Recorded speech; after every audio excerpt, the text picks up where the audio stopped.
revenir sur ce rapport qui nous rend perplexes, en fait. D'un côté, évidemment, nous avons parfaitement conscience du travail accompli dans les écoles et dans les crèches par le personnel de la ville de Marseille, et nous leur en sommes très reconnaissants. Et ils font partie des personnes en première ligne, dont le travail et la mission est indispensable. Nous avons beaucoup de respect, beaucoup d'admiration même pour ce qu'ils font pour nos enfants et nos tout-petits. Mais pour bien comprendre ce rapport, il faut effectivement se replacer dans le contexte pour lequel le maire a pris cet engagement par rapport au personnel et aux grévistes. Donc c'était le contexte du mois de février dernier où, pour l'accord sur le droit de grève et l'encadrement du droit de grève dans les services publics, de manière à assurer la continuité du service public. Et du coup, si on se replace dans ce contexte-là, on est un petit peu embêté par plusieurs raisons. Tout d'abord, d'un point de vue juridique, on a eu l'occasion de l'évoquer en commission. Il y a deux points qui nous chagrinent, en fait. C'est que c'est une prérogative qui appartient au conseil municipal d'accorder des dérogations par rapport à ces 1607 heures. Vous vous rappelez d'ailleurs que c'était une des critiques qu'avait faites la Chambre régionale des comptes, et ensuite que la loi a repris pour que l'ensemble de la fonction publique territoriale, et de la fonction publique tout court d'ailleurs, travaille 1607 heures par semaine, par an, pardon, excusez-moi. Et donc, c'est une prérogative du conseil municipal. Et là, c'est un courrier de M. Payan du 18 février, adressé à l'ensemble du personnel, qui indique « J'ai décidé d'un allègement exceptionnel du temps de travail, et ce jusqu'aux vacances de printemps ». Et donc, cette mesure que vous nous demandez de voter aujourd'hui, en fait, elle est déjà appliquée, puisque plusieurs mercredis ont été accordés à ces personnels pour qu'ils puissent souffler, comme vous disiez à l'instant. La deuxième question juridique qui nous pose souci, vous nous avez rassuré sur ce point en commission, mais nous restons sceptiques, c'est que vous appuyez sur la notion de pénibilité des missions. Effectivement, dans l'article 2 du décret du 12 juillet 2001, pardon d'être précis, qui fait allusion plutôt à du travail de nuit, à des métiers pénibles, à du travail en cycle, par équipe, etc. Et il ne nous semble pas qu'on soit dans ces conditions juridiques-là.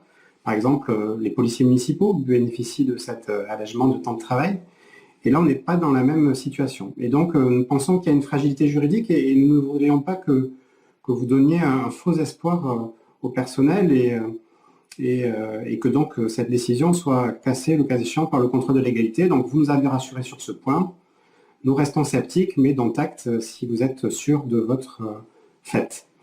Mais au-delà de cet aspect juridique et de cette notion de pénibilité, ce qui nous gêne dans cette façon d'appréhender le sujet, c'est que, en matière de relations sociales au sein de la ville de Marseille, cette dérogation temporaire, ponctuelle, c'est ce que précise le rapport, pourrait poser des difficultés, puisqu'on voit bien que certaines organisations syndicales, même beaucoup, demandent une pérennisation, une prolongation de cette mesure, dans la mesure où elles considèrent que la pénibilité est inhérente à la mission, et vous leur donnez quelque part un petit peu raison, même si vous l'encadrez par rapport à la crise sanitaire. Et je crois d'ailleurs que d'autres métiers, en dehors des crèches et des écoles, revendiquent aussi cette reconnaissance, puisque beaucoup de professions sont exposées, ont été en première ligne, et je ne crois pas qu'on leur a accordé des jours de congé. Je pense à des infirmières dans les hôpitaux. À ma connaissance, on ne leur a pas accordé des jours de congé pendant la crise sanitaire. Et donc ça nous pose un souci, parce que ça pourrait aussi crisper les relations avec les administrés, avec les citoyens, qui, vous savez, c'est souvent compliqué avec ces grèves dans les écoles. Et donc, on ne voudrait pas qu'il y ait une crispation sur ces sujets, et ça nous gêne un petit peu de ce point de vue-là que vous ayez fait cette ouverture-là. Et puis enfin, d'un point de vue financier, je voulais simplement qu'on ait conscience de la signification de ce que nous sommes en train de voter, puisque effectivement, nous avons demandé combien d'agents bénéficieraient de ces 42 heures de repos. On nous indiquait entre 2000 et 3000 agents, donc on a retenu 2500 pour faire un petit calcul. 42 heures fois 2500 agents, ça fait l'équivalent de 65 équivalents de temps plein toute une année. Ça veut dire que ces jours de congé représentent l'équivalent de 65 personnes supplémentaires qu'on aurait pu ajouter dans les crèches, dans les écoles. Ça représente 2,5 millions d'euros.